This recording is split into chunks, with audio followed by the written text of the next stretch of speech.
Hello, this is Sun Tzu for GosuGamers, and I'm here with Fanatic Notail. How you doing, man? I'm doing great. Just arrived at DreamHack and played a pub. Cool, cool. So, MLG, that was a bitter defeat. Let's talk about this.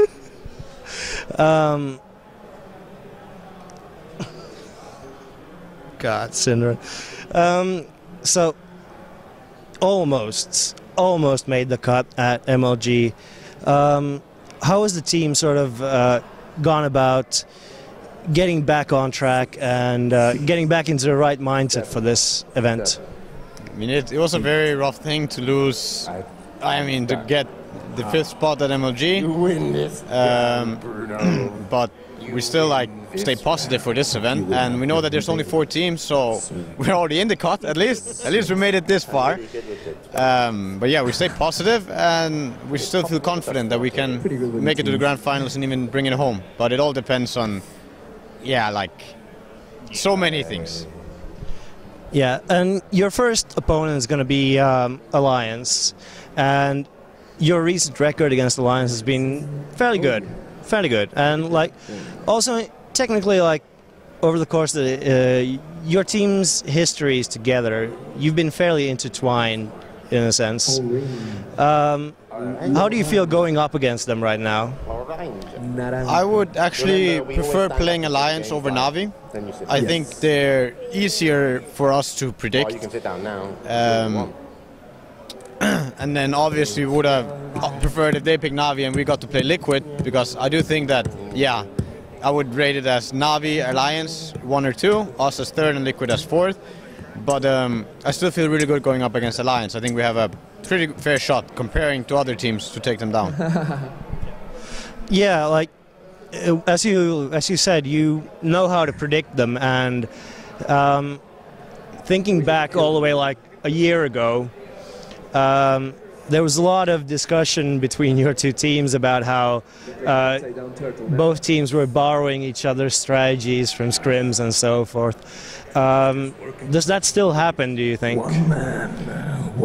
If it happens in the past few months, I wouldn't say so, since we haven't scrimmed that much in the past few months. But I would say leading up to TI, we helped each other a lot with strategies. I like to think that some of my ideas were shining through at TI, but everyone takes inspiration from everyone. Not just the scrims you do, but the games you watch, the official games you watch. So, yeah, I do think that we would look a lot on what Alliance do and the good parts, the stronger parts about their plays, and use them.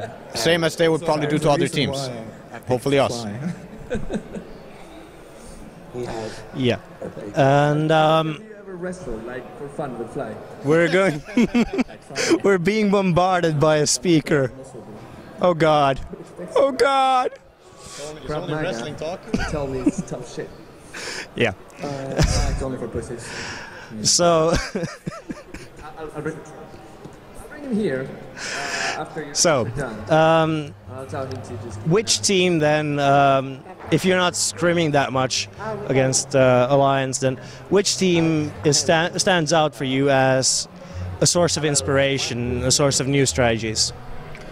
Right now, our strategy is pretty much coming up from the dumpster. We just take what we think can work. Sometimes we find golden trash. Sometimes it's very horrible trash. But at the moment, we're actually not using any team as inspiration. I think it's all our own ideas right now, and what we go with, what we think can work. Okay. Well, actually, you had a very interesting strategy against DK at MLG. So where did that one come from? I think that was just our general playstyle at the time. It's very similar. It's hard on aggression. It was. I think we changed our mind when we saw who played what, because we weren't sure. You never know with DK what they're gonna do until you see who's playing what. Then you can only get an idea of what they might do. But the whole contesting, we should have shut down Enigma more. I think that game plan was to shut down the entire top lane. We did really well in the beginning with that. And then I rotated towards the bottom lane to help out there. We were against the TC matchup. And I failed a Gale that cost us a lot. I spent too much time down there, and I should have went back up top to shut down Enigma. The idea with the strat was that our early game was way, way better than theirs. And we could have just taken the game from there, not letting them get anything. But then they got 4 Midases, and game got really hard.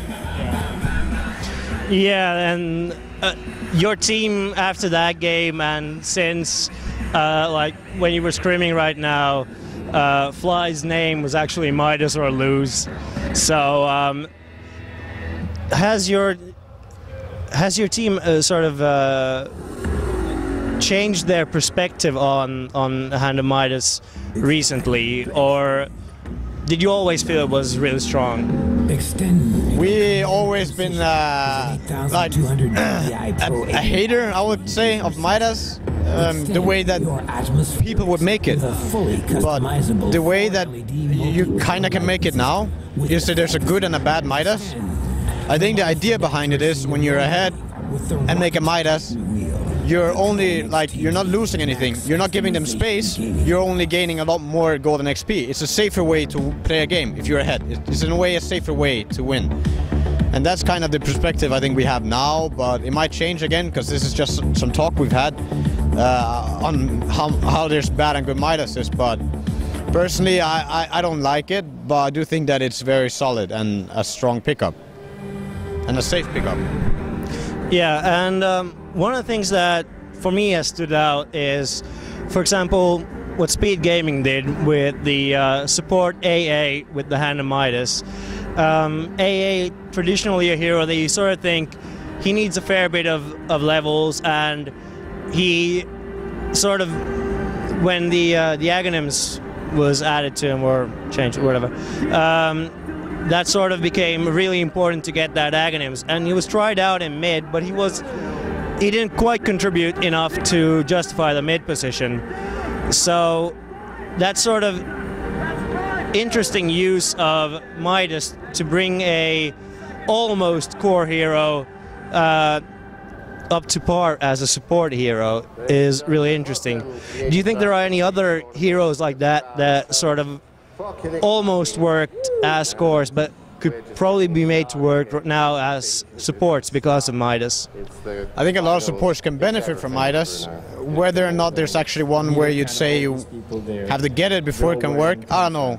Like, you see it on CM, it's obviously good for the XP. You see it on Visage, same deal. They still work without the Midas, but AA I think is particularly strong on, because as you say, it's so XP dependent. Like, you get so much from XP on that hero. All the spells you can cast super far away.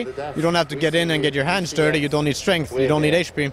So just getting the XP is like, it makes sense. You don't need 4 staffs. You're just gonna get the XP. That way it makes sense.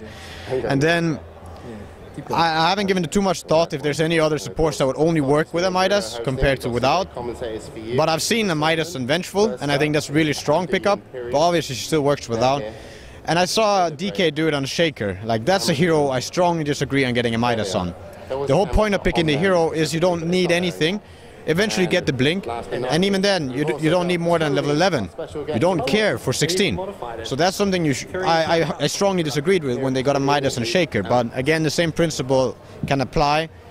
Even if you're behind, I think it's a bad Midas to make if you're behind on a support. If you get a support Midas and you're behind, I think it's bad. But they still did it, and it worked out in the end for them because they weren't punished and they just accumulated more gold. And it's the same thing that happened with us. But I don't think there's any support like A that can benefit that much from Midas. I haven't given it that much thought. What about a joint favorite of ours, Disruptor? Ooh. Again, no items are really required. Super early Midas, like, of course it can be good, but level 11 and you're set to go. You don't need more levels in your first build as a support Disruptor. So again, no Midas and Disruptor, please. You don't like the idea of doing Midas into Aghanims? Pretty quiet, but you know. No, I can dig the Aghanims a lot. Like, even naked Aghanims, you get. I mean, boots Aghanims. That could be a big thing. I think Disruptor is so underrated, but the way the game is being played right now, he's also punishable. But I think against a team like DK, Disruptor is like one of the best heroes because they like to play passive in a lot of games. Give us like play-by-play. Okay, well, I think we've covered a fair bit of ground here, and I'll let you get back to screaming with your team. You've got the game coming up, so thanks, Notail. Any last words? No, shout out to everyone here at DreamHack for making another LAN event possible for me. Shout out to all my sponsors, shout out to my manager, shout out to Johan here, and shout out to you guys. Hey, did you get the See ya. for the new tablet?